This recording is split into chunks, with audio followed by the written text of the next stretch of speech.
In this video, I'm going to offer you some tips and pointers for finding and purchasing comic book collections.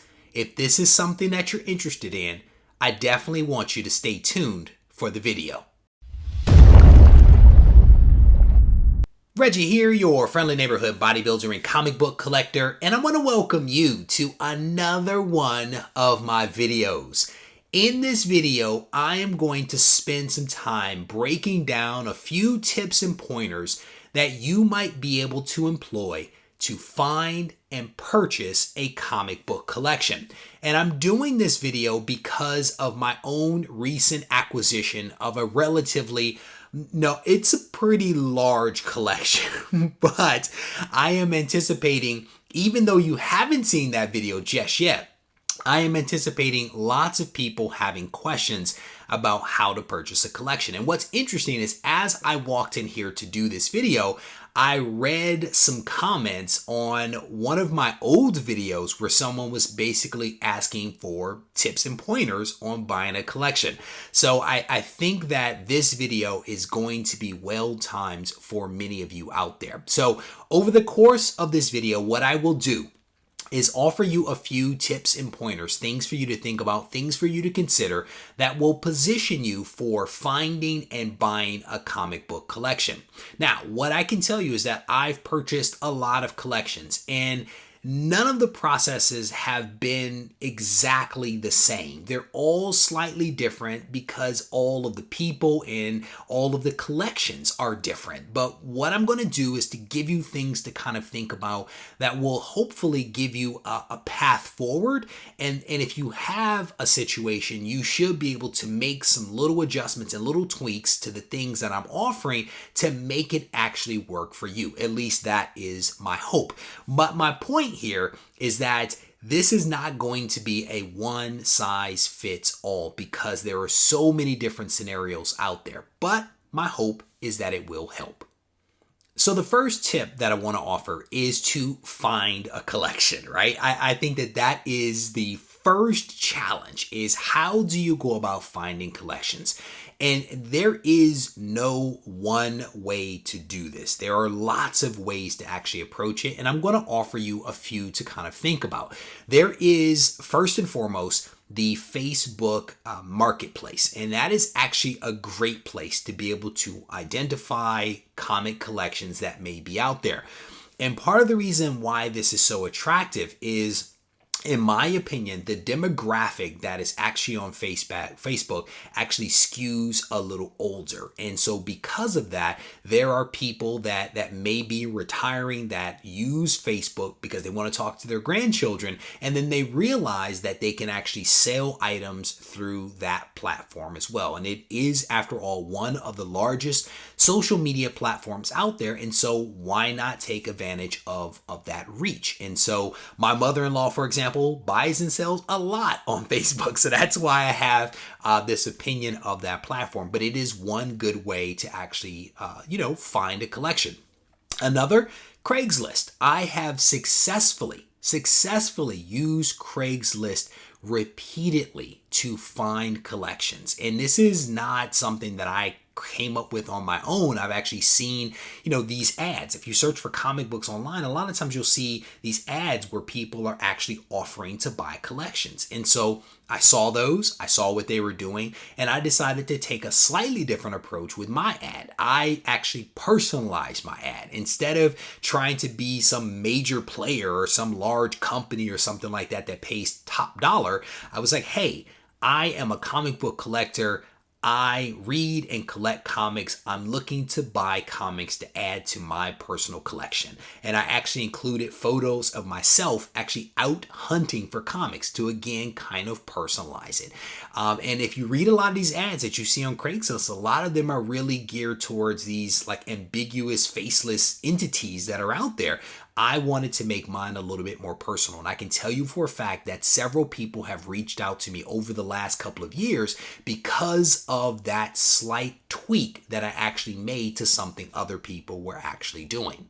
Another thing that you want to think about is retirement communities. A lot of retirement communities actually have newsletters and or email lists that actually go out from member to member. I've actually found collections that way as well. Literally last week, my mother-in-law reached out to me and she said, I just saw an email come out from the community where some guy is trying to sell his comic book collection. And of course, I reached out to the guy to ask some questions about the collection. But retirement communities, whether it be emails or newsletters, are a viable way to actually find collections. Again, these people are retired. They have lots of stuff. And maybe they're moving or downsizing or whatever it happens to be. Again, these are different ways, different techniques that you can either find collections proactively or allow those collections to actually find you. The next thing that you want to do is once you find a collection, you want to ask questions and you want to try to understand what that collection is all about. And what I mean by that is this a collection that is for sale by the original owner, right? So is this the comic book collector that, collected these comics over years and is now trying to sell them? Is it a collection that has essentially been inherited? Is it a collection that a collector has purchased, picked all the good stuff out, and is now trying to resell the extra stuff that they don't want? These are all questions that you have to find the right words to dig into, because each one of those will kind of tell you something about the situation and or the person that you're going to be engaging with. But you want to understand, who are they? What are they selling? What condition are the books in? Have they been picked over? Is this an original collection from the 70s, the 80s, the 90s? Does it span time? So you want to ask these questions. The other big thing that you can ask for is a list. Some people will actually have complete inventories of their comic book collection. Other people are like, hey, I found these boxes in my attic. I haven't looked at them in however long. I just want them gone. I don't know what's in there, right? So, but you want to ask these questions. Do you have a list? Do you have photos? How many books are we talking about? Are they bagged and boarded? Are they in boxes? What shape is the collection is? These are all these questions that you can kind of ask either via the direct messenger, via email, via text, or even via phone. Again, depending upon how you found the collection, that will sometimes dictate the method of exchange between you and the seller. The next thing that you want to do is to try to inspect the collection. If you are local to the collection, you definitely want to inspect it. If the collection is a little ways away from you, there's a couple of ways that you can handle that. Personally, when I have bought really large collections, I've actually flown in to go see those collections, because sometimes it is worth getting the plane ticket and going and seeing that collection for yourself. Other times you may enlist the help of a friend. There are lots of comic book collectors that are out there that will be happy to, if you're friends, really good friends with them, to go look at a collection on your behalf and give you some insight as to what they are actually seeing. But you want to try to inspect the collection to make sure that what you have been told about that collection actually matches the reality of that situation.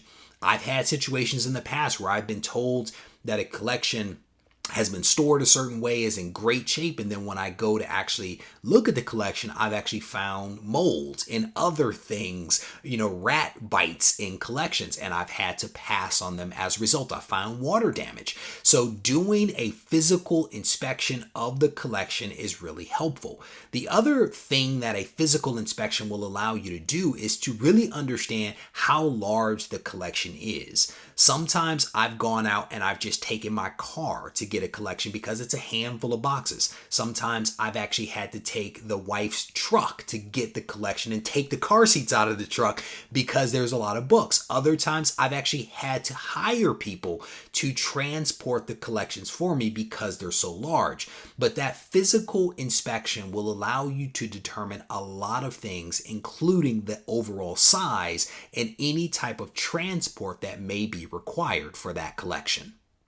Another thing that's really important for that visual inspection is you need to be ready to do some dirty grading. right? You need to be able to go through those boxes and see what type of comics are in there and what grades and conditions you might actually assign to those books.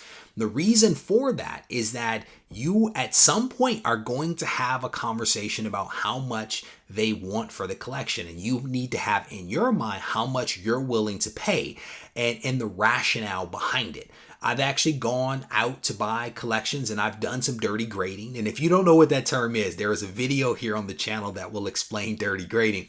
But I've gone out and I've looked at collections. I've done some dirty grading. I've done some mental calculations on what I was willing to pay. And then when I went to go have a conversation with the seller, they had a number that was completely off base. And through talking with them and explaining why I'm giving them the number that I'm giving and why it's different, oftentimes you might actually identify what the problem is.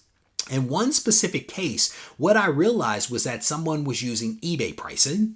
In another case, I had someone that was actually using graded pricing. So they were looking at CGC books that had been sold and were using those as the values for their raw collection.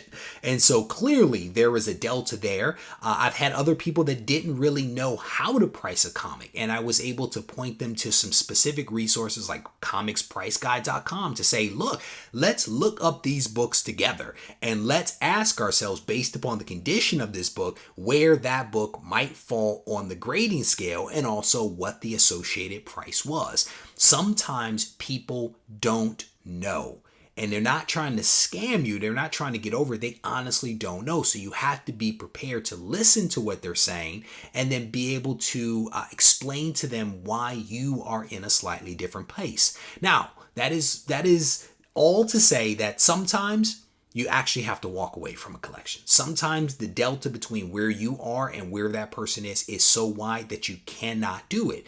And so you have to walk away. Or sometimes you have to maybe carve out a section of a collection. Sometimes I've actually made offers for subsets of books or individual bins in collections, all of which work, right? If a person is trying to make some money, I am here with money and I will pay you, but I don't want it all. I just want these, 100 books, 200 books. I want this one bin. How much is that? And again, you have to be flexible when you're out there having these conversations, and you really do have to think on your feet.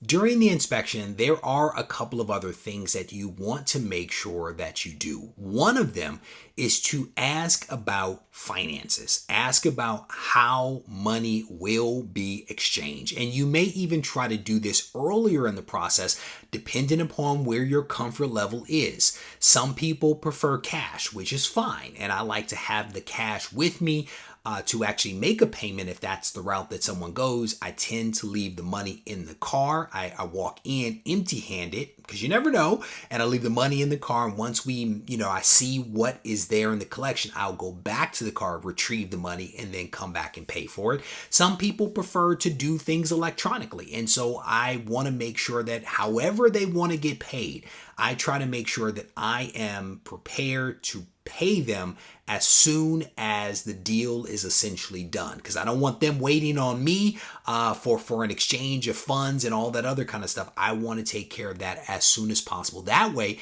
everybody walks away happy. I walk away with a bunch of books and a collection. They walk away with some cash or an electronic stack of cash, whatever it is that works for that particular seller. When you go on your physical inspection, you want to make sure that you have your tools ready. And your tools are things like your cell phone. In case you need to do some calculations in a calculator, you want to have your cell phone. You also want to have things like the Key Collector app. In the event that you are seeing books that you're not familiar with, having the Key Collector app installed will allow you to determine the significance of one book versus another. You can also have CLZ installed. And both of these apps are ones that I've reviewed on the channel at various points. But CLZ is basically an inventory management application that is installed on your phone, and it allows you to be able to see what is in your collection if you've loaded those books into your collection. And so if you're looking at a book and not sure whether you own it or not, you can actually pull up CLZ and confirm whether you have the book that you are about to buy. So it's just, you want to make sure that you have your tools at your disposal so that you can make the most informed decision about the collection that you're looking at. And so to that point, I've already mentioned pricing guides. So comicspriceguide.com is one that I use for raw book pricing. And then Go Collect is the one that I use for slabs, whether they be CGC or CBCS. You want to have these tools ready so that you can, again, negotiate the best possible deal with that seller. Speaking of negotiation, that is the next important thing, right? The negotiation, because that is make it or break it. And so what I typically like to do is I like to ask the seller how much they want for the collection. And sometimes I will do this in advance before coming there. Sometimes I'll actually do it on site. Again, every situation is a little different.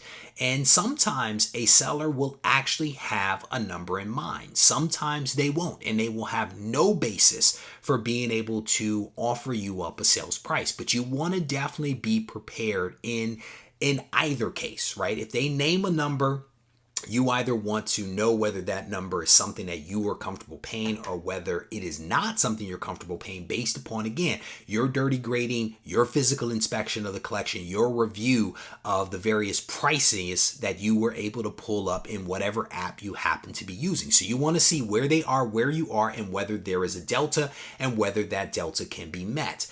If they don't have a price in mind, you definitely want to have a number in mind, because otherwise the conversation is going nowhere. So the question becomes, how do you offer them a fair price? There are some people out there that will basically offer some flat prices for a box of books, right? So a short box is a set price of maybe $100, maybe $125. A long box could be a little bit more because, again, it's like double the number of comics that are in a short box. You want to have some foundation for how much you are willing to pay. Some people will do it by the box, whether it be short or long. Some people will do it by the box. By the book. So how many books do you have in your collection? Whatever your price is, and I'm making this up, maybe it's $1. It's $1 times whatever the number of books is, right? So you want to have some foundation for being able to at least make an offer to someone if they don't have a number in mind. And once you declare that number, you want to support it. You want to explain why you are offering that type of deal and allow them to kind of wrap their mind around it. And then once you name that number, then it gives them the ability to kind of frame up. Is that the number that they had in mind secretly? Or is there a disconnect? And based upon how they answer that, you'll know how best to kind of handle that situation. But the negotiation part is a tricky part. There are some people that love to negotiate. I personally do not like talking about money. That is just not my thing, and it never has been. But I am also not necessarily afraid to hear someone's number and react to that number. I am not afraid to put a number out there to see how people will respond. But for me, it's important for me to kind of wrap my mind around some of those things before I actually walk in the door, because that's just how my mind works. So you have to ask yourself, what is your skill set? Can you negotiate on the fly, or do you need to think about these things in advance? Depending upon where you are, that will lead you down the path as you get to that final stage. Now that the deal is done, the next step is, I think, an important one. You have to transport that collection, and depending upon the size of the collection, you should have already arranged transport or been prepared to immediately transport that collection from the seller to your residence or storage unit or wherever it happens to be. The other thing that you want to do is you want to definitely think about insurance. I am a huge fan of collectible insurance. I use a company called Collect Insure for my collection, both here at my house and also at offsite storage. It gives me peace of mind. And there are a lot of people that will say my collection isn't big enough or worth enough in order to insure. Couple of things that I would say about that. The insurance is probably not as expensive as you think it is. That is the first thing and the most important. The second thing is that if you were to lose your collection, no matter the dollar of value, no matter the number of books, how easily would it be for you to replace that collection? If it is $1,000 and $1,000 is a lot to you, is it not worth getting $10 worth of insurance for that $1,000? If your collection is $5,000, is it worth a couple of bucks to have that insurance to protect that $5,000? Because again, that may not be something that can be easily replaced. I throw these things out there simply for your consideration, never to tell you what to do, but for you to actually think about them and to decide what is best for you and your collection. All right, so with that, I am going to wrap up this video. I hope that the tips and pointers that I offered over the course of this video are actually helpful to you out there. If there are things that I skipped over or wasn't quite clear about, or if you have some additional questions, be sure to leave them behind in the comment section, as that will help me to figure out whether an additional video or two may be necessary. If you need to reach out to me, you can do that as well at Regie Collects on Instagram or reggie@regiecollects.com. Take care.